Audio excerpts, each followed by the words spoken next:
got Ron and Kirsten for this week's edition of Ask Ron. So our first question is from Alvarez in Harbor City, California. Hey. He says, many sellers are not realistic in what they want. You get the property information sheet filled out, they want all cash but will consider ideas. Here's my confusion. Do I email the LOI or do I rush out with contract in hand knowing my chance of having them sign it is only 20% or accept any kind of crazy thing they want? Alvarez, first thing you ought to do is get to my boot camp where we teach this in its entirety and do it while we're teaching it. We don't rush out to anybody with a contract, and we don't send any LOIs out to people until after we've read the script to them and clearly know that they want to do business with us. They either want the lease option, or they want owner finance, or they want to sell it for what they owe on it. That's it. If you can't get a positive answer to any of those three, you've got no reason to ever even talk to them again. So get the property information sheets, call them, determine whether they're in or out, and if they're out, whack them and move on to people that want to do business with you. By the way, what your experience in California is no different than any place else in the country. Most of the sellers are unmotivated, although a lot of them are motivated. We only want to deal with the few that pass the test, not the many who don't. Deal with the people who want to deal with you and whack the rest at lightning speed. Can you do this, Alvarez? Try it. Next question. Scott Burton from Louisiana. Hey, Scott. A house I'm looking at is not an average house in that neighborhood. Will an ARV even apply, or should I get an independent appraisal? Still have to have an ARV. You got to know what the ARV is before you can make an offer on any house, regardless of whether it's a special one in the neighborhood or not. So you may have a little trouble getting that ARV, so you're just going to have to do the best you can and compare it to what's there, but adjust the best you can if you can't find any comps. If it's the biggest one in the neighborhood, sometimes that's difficult.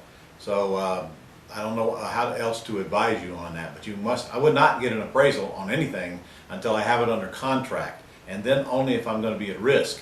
If I'm going to pay all cash and I'm not sure, I'll get it appraised. But if it's just a FSBO deal where I have nothing invested in and I'm trying to flip it, why on earth would you want to get it appraised? Only spend money on those deals that you have risk in when it comes to determining the ARV. But I bet you can probably do it without an appraisal. All right, next question is from Mark Mathis in Baton Rouge, Louisiana. Hey, Mark. He says, I've got a few questions about ACT/lease purchase deals. When you're marketing for tenant buyers in the newspaper, etc., when they call in, are you just getting their basic info, or do you also take it a step further and play credit report and or background check also? We don't need a credit report or background check on anybody until we know they got enough money to satisfy our needs as a down payment, and or they got credit if we want to get them cashed out. If we're going to go to the cash out route, your loan originator will pull their credit. You certainly won't. And if they're going to do the money, then part where you're going to collect a down payment, and you're going to learn that up front. So there's no reason for you to do any pre-screening on anybody until you know you want them. Now, as far as what information you get, you're going to need to know the name, the what area they're looking in, how much money they got to put down, how much of a monthly payment that they can pay, and is their credit good, fair, or ugly? And you get the answers to those questions, and it will lead you to the next step. By the way, the article coming up in this month's newsletter that we're sending, the mail version, will address just exactly that subject, pre-screening buyers. All right. When you sign an ACT/lease option deal, are you getting a preliminary title report done before you start marketing that property to potential tenant buyers? Next step after getting any contract signed is to have a title check done to make sure that you've got to deal with the real buyers and there's no title issues. All right. Do you give any credit for that option deposit towards the eventual future purchase price of the property, like a rent credit? Yes, we don't give them rent credit, but all the money they give us for a down payment is generally applied toward their down payment when they buy. So if it's an option deposit now, but it's a down payment, it's part of their down payment. Now on an assignment fee, that is not true. If we're assigning a contract, that will not apply toward their purchase. So in those cases where you where the buyer wants that money credited to their purchase, then you're going to have to, actually I did a video on that not very long ago. You'll find it on the Gold Club, and that is what to do when the buyer must have credit for their down payment. Again, assignment fee is not a down payment, so you'll have to change your plan of action if you know the buyer wants a credit toward the down payment. All right, and his last question is, in an ACT/lease purchase, since we don't have deed to the property, what if the property owner dies? How does that affect our lease purchase agreement slash the tenant's ability to stay in the house? Anytime you have an agreement with a seller, that agreement will extend to their estate. So their estate is obligated to honor that agreement. You can find that in any contract. And of course, if you have any issues, your attorney can force them to do so. On the other hand, if you get ready to cash out of the house, which is when you'll get the deed, I don't think you're going to get any resistance from the other side when the loan gets paid off and they get any cash that they may be getting out of the deal. They're going to be very, very cooperative.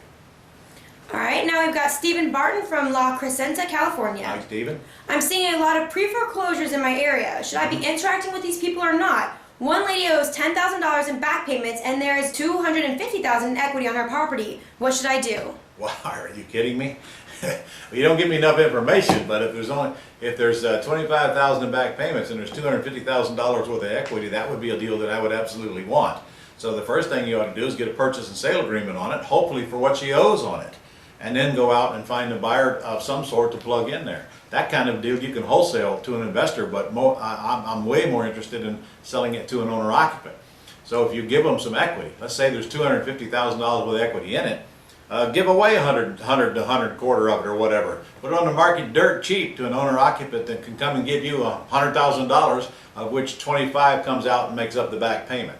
So you got a great deal, pass that great deal on. Never have to buy it, never have to come up with the 25. And make big money instead of the small little $5,000, $10,000 that most people think come in with wholesale flips. You got an opportunity right there, which is not a very uncommon opportunity at all, to make a lot of money on one deal, and I hope you take advantage of it. And if I tell you, you need a mentor to guide you through it, but honestly, just put it under contract, and then we'll worry about what to do with it after that. If you get that thing under contract for what they owe on it, with I'd get at least 45 days to close, and you can't handle it from there, you contact the office and I'll put you in touch with somebody who can help you.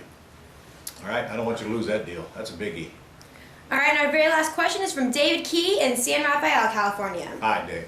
I am working with a retired seller that owns a house free and clear. She has owned it around 40 years and thinks her capital gains tax will cost over $400,000. As is, the house might sell for $1.5 million to $1.7 million. My questions are, will owner financing help avoid the tax, or will she have to pay the tax later anyway? And will putting in a land trust trigger the tax? All right, first of all, putting in a land trust triggers nothing. That's a see-through entity from the IRS. They could care less what entity you put it in. Taxes are going to be the same.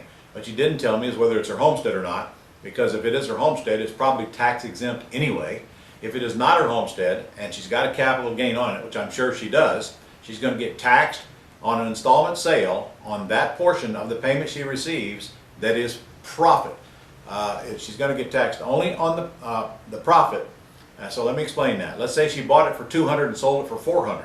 That means that she's got a 50% capital gain.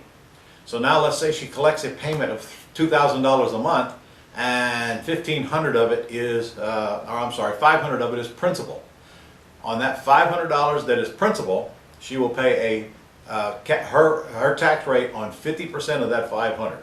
So if $500 of it is principal, 50% of that principal is taxable, so that'll be taxed at whatever tax rate she is at in that particular year.